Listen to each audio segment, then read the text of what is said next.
Things were looking bad for the Russians as the Germans attacked north and south of Warsaw. As the Germans advanced, the Russians started to use the scorched earth policies, as it uprooted people of the Warsaw area and basically burnt their villages to the ground. All Russian-controlled territories would adopt this policy of Russian-held lands on their administration from the military administration as well. The key thought of Nikolai Yashenkovich was that the enemy would use their own materials, weapons, and even peoples against them, especially in the Polish, Ukraine, and even in the Baltic states against the Russians. It was a double-edged sword, however, especially with the industries and factories set up to help the war on Russia's side, but the effects of being told to leave everything you have and to watch your house being burnt to the ground. And by the end of 1915, over 3 million refugees would be in Russia. They burnt everything from crops to industrial centers. Even the cattle was not safe, as they killed the cattle as well. You couldn't even take your own money. You basically had a certain amount of time to take your valuable possessions and leave, and nothing too valuable, but family heirlooms valuable. So while the Great Retreat left little for the Austro-Hungarians, it left nothing for the Russians themselves. So, the spear before a rifle.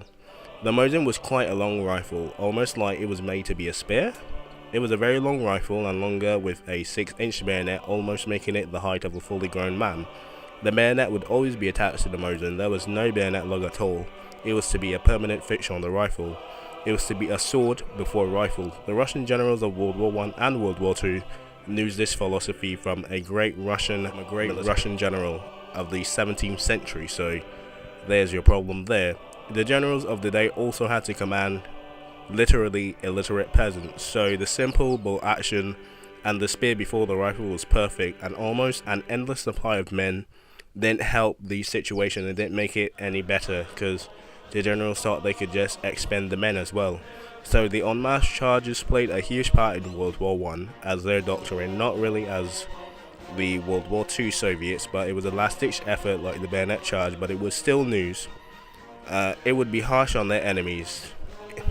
As they were overwhelmed with fear and even retreated. Also, a quick note, the 2 men and 1 rifle was not really a tactic, but more than likely it was a shortage for a weapon of high demand.